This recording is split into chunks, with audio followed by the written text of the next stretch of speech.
Hello, everyone, and welcome to Strive's monthly presentation. I'm Lexi, and alongside me today is Leah. We will be your presenters today, where we will delve into the topic that is not just essential, but often overlooked in our fast-paced lives: sleep. So let's begin with this.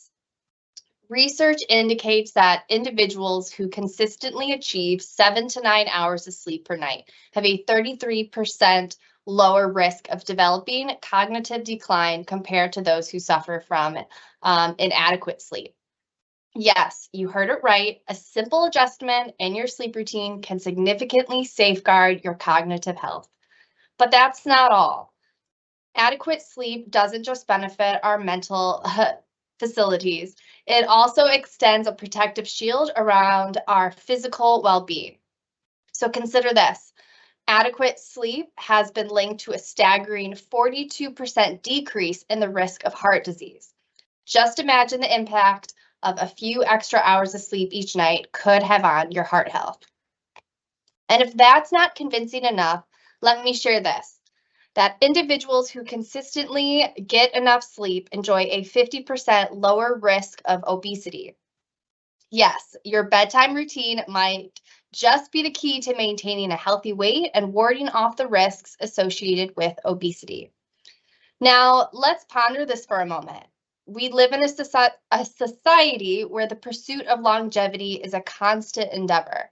And guess what? Individuals who consistently get enough sleep are 40% more likely to live longer. That's right. A simple commitment to prioritizing your sleep could potentially add years to your life. And we know that sleep is not a luxury, but it's a necessity. It's the cornerstone of our health and well-being, impacting both our physical and mental vitality. So let's understand sleep. Obviously, we all know what sleep is. We've been doing it since before we were born. But what is the definition of sleep? The exact reasons for why humans and animals sleep are not fully understood and remains an active research topic. There are several theories that attempt to explain the purpose of sleep, such as restoration theory, suggesting that sleep allows the body to repair and restore itself, and the memory consolidation theory, proposing that sleep is essential for organizing and consolidating memories. However, no single theory has gained unanimous acceptance. What we do know for sure is that sleep is a complex physiological process with various stages, and it plays a crucial role in cognitive function, memory consolidation, immune system function, and overall health. The absence of sleep or sleep deprivation can have detrimental effects on physical and mental well-being. So let's talk about these stages of sleep. And there are four. The four stages of sleep are based on an analysis of brain activity during sleep, with each stage showing different brain wave patterns. So starting off with stage one. In this stage, the body hasn't fully relaxed, but the body and brain activity start to slow with periods of brief movements or twitches. They are light changes in brain activity associated with falling asleep in this stage. It's easy to wake someone up during this sleep stage, but if a person isn't disturbed, they can move quickly into stage two. And in stage two, the body enters a more subdued state, including a drop in temperature, relaxed muscles, and slowed breathing and heart rate. At the same time, brain waves show a new pattern and eye movement stops. On the whole, our metabolism drops by around 15%, brain activity slows, and there are short bursts of activity that actually help resist being woken up by an external stimuli. And a fun fact, a person typically spend half their time asleep in this stage. Now moving on to stage three during sleep. This is muscle tone, pulse and breathing rate decrease in stage 3 of sleep as the body relaxes even further. The brain activity during this period has an identifiable pattern of what are known as delta waves. And for this reason, stage 3 may also be called delta sleep or slow wave sleep, SWS. An expert believe that this stage 3, is critical to restorative sleep, allowing for bodily recovery and growth. It may also bolster the immune system and other key bodily processes. Even though brain activity is reduced, there is evidence that deep sleep contributes to insightful thinking, creativity, and memory. And then stage 4, which if you know a little bit about sleep, you've probably heard this, called REM sleep. And during REM, or rapid eye movement sleep, brain activity picks up, nearing levels seen when you're awake. At the same time, the body experiences atonia, which is a temporary paralysis of the muscles, with 2 exceptions, the eyes and the muscles that control breathing. And REM is known for the most vivid dreams, which is explained by the significant uptick in brain activity. And this stage makes up about 25% of sleep in adults. So now that we've talked about stages, let's talk about good sleep and maybe not so good sleep. So we can usually feel when we've gotten that quote unquote bad sleep. It's often characterized by an insufficient duration, often resulting in feelings of fatigue and exhaustion during the day. Individuals experiencing bad sleep may struggle with poor quality sleep, marked by frequent awakenings, disruptions in sleep stages, or difficulty achieving deep restorative sleep. Irregular sleep patterns further exacerbate the issue, leading to disruptions in the body's natural sleep-wake cycle and contributing to ongoing sleep activities. Additionally, sleep disorders, which we'll discuss in a few slides, can significantly impair sleep quality, which has those negative effects. So overall, bad sleep can manifest into feelings of irritability, sluggishness, cognitive impairment upon waking, impacting daily functioning, and overall well-being. On the other hand, good sleep is characterized by several key factors contributing to that optimal rest and rejuvenation. Individuals experiencing good sleep will typically achieve the recommended 7 to 9 hours of sleep per night, allowing for ample time to replenish energy levels and support overall health. During good sleep, individuals experience deep, uninterrupted sleep cycles, including both REM and non-REM stages, facilitating physical and cognitive restoration. And really maintaining that regular sleep schedule further enhances the sleep quality. So ultimately, individuals who experience good sleep, they wake up feeling refreshed, alert, and ready to take on the day's challenges, contributing to improved overall well-being and quality of life. So what are some of the benefits of quality sleep? There are many, but we're just going to highlight 3, cognitive, physical, and mental. Starting with cognitive, sleep plays a crucial role in cognitive processes, such as memory consolidation, neuroplasticity, decision-making, reaction time, and concentration. For physical health benefits, you may experience improved immune system functioning, healthy weight management, blood pressure and blood sugar regulation, faster muscle recovery, and enhanced pain management. And also, adequate sleep is essential for maintaining that healthy metabolism and regulating appetite hormones. And moving on to mental health, enhanced attention and problem solving, emotional regulation, stress resilience, and reduced risk of psychiatric disorders. Now let's look at the consequences of poor sleep. So here are some consequences we face either day to day or within time when we don't get adequate sleep. Again, talking about cognitive, physical, and mental.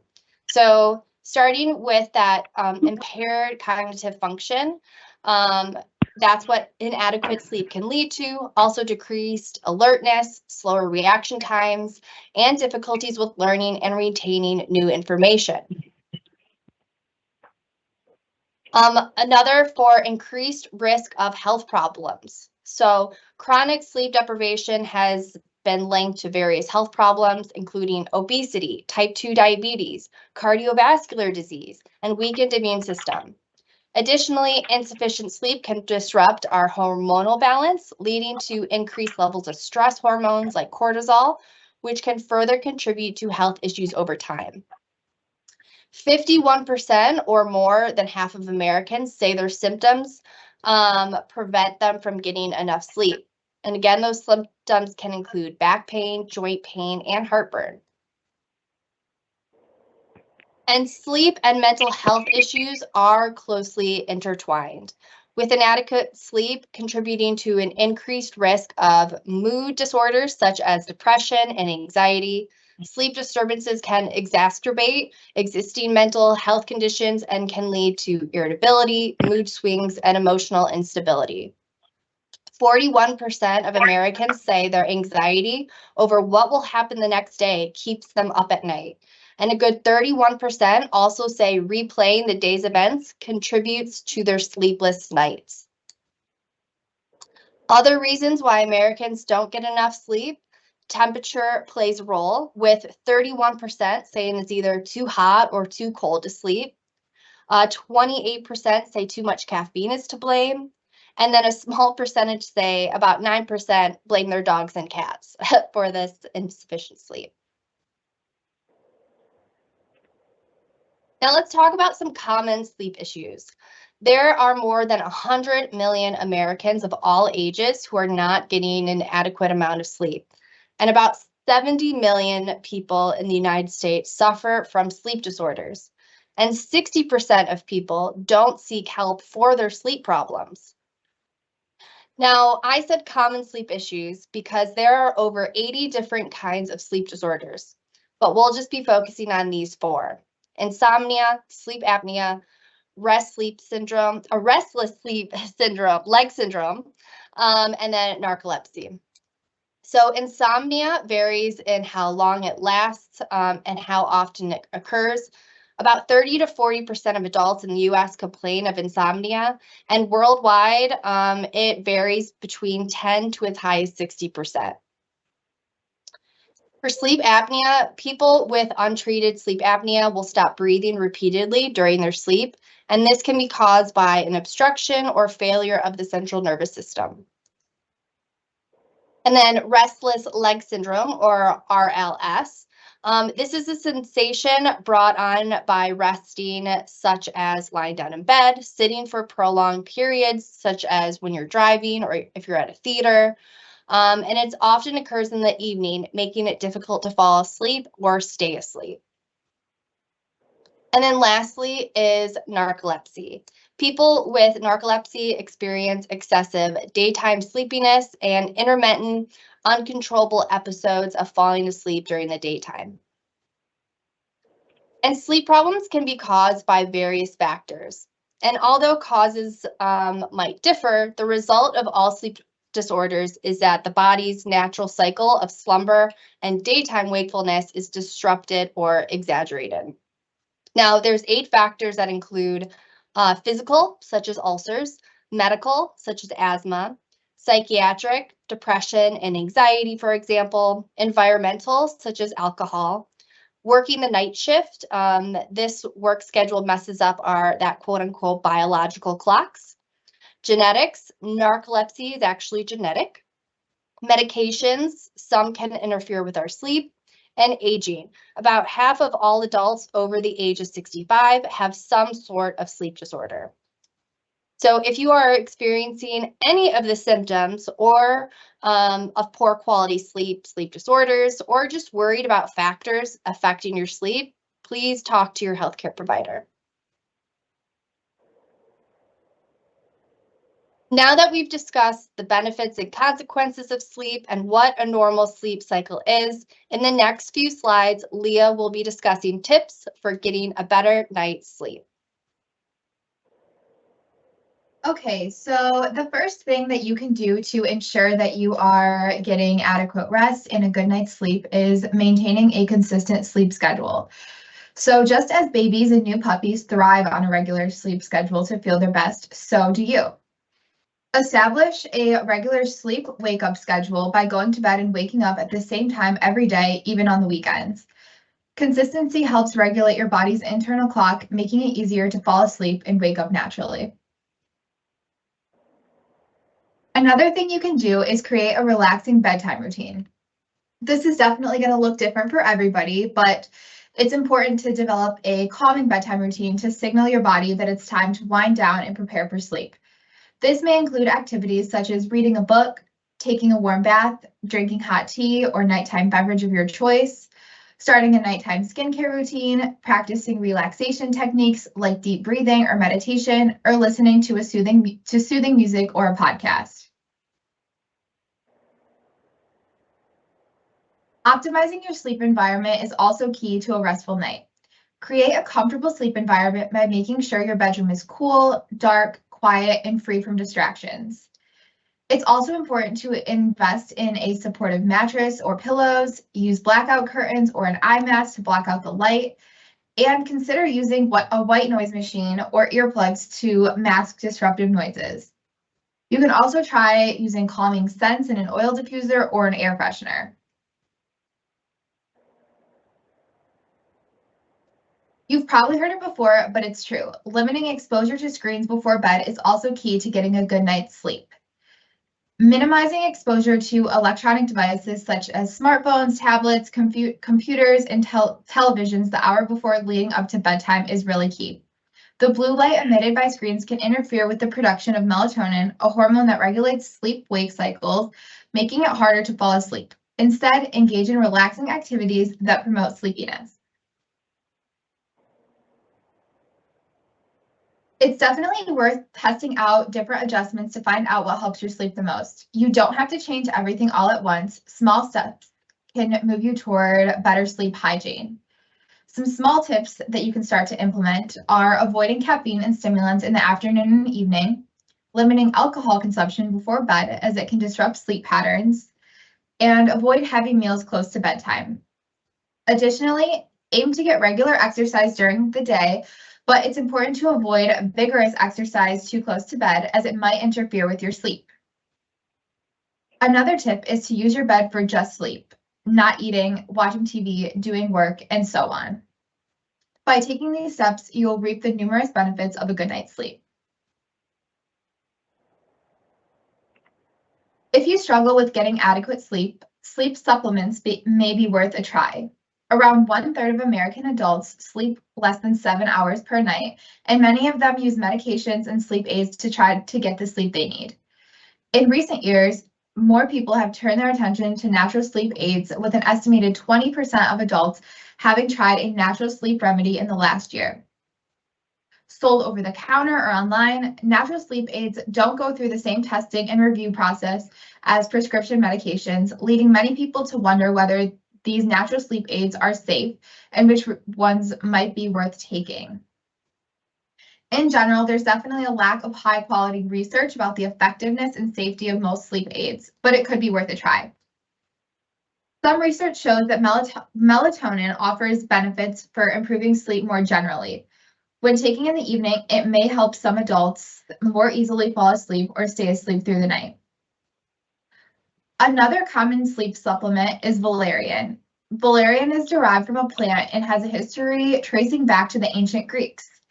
In studies, results have been inconsistent in addressing sleep problems in adults. For most adults, short-term use of valerian is relatively safe. Some potential side effects might include headaches, slow thinking, stomach problems, cardiovascular dysfunction, and feelings of discomfort or excitability. At the end of the day, before considering the use of any of these sleep supplements, it's definitely important to consult with your healthcare provider and your doctor just to make sure they're right for you. While some supplements may be beneficial for certain individuals, they can also interact with medications or underlying health conditions. Your doctor can provide personalized advice based on your medical history and current health status. So with all of this, now that we've reviewed a few ways to help improve your quality of sleep, take a moment and ask yourself the question, what is one action you could implement tonight to improve your quality of sleep? There are definitely a ton of different resources available when it comes to sleep, but I'm going to go over just a few. So the first one, you could download the sleep app. It is called Pizziz.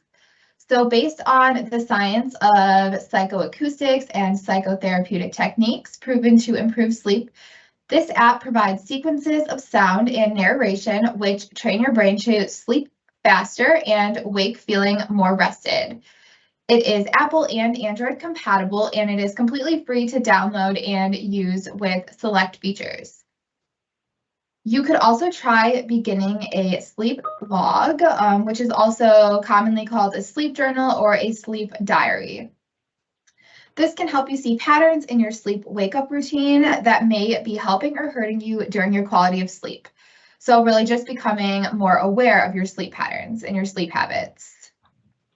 There are also many books out there on sleep. The one we decided to include is titled Why We Sleep, and it really just goes into depth to help us understand more about why we sleep and why it's so important. So with all of that, thank you for tuning in to this month's webinar, and be sure to register for next month's webinar, which is titled Spring Cleaning for Your Mind and Body. I hope everyone has a great rest of their day and can use some of these strategies to help get a great night's sleep tonight. Thanks, everyone.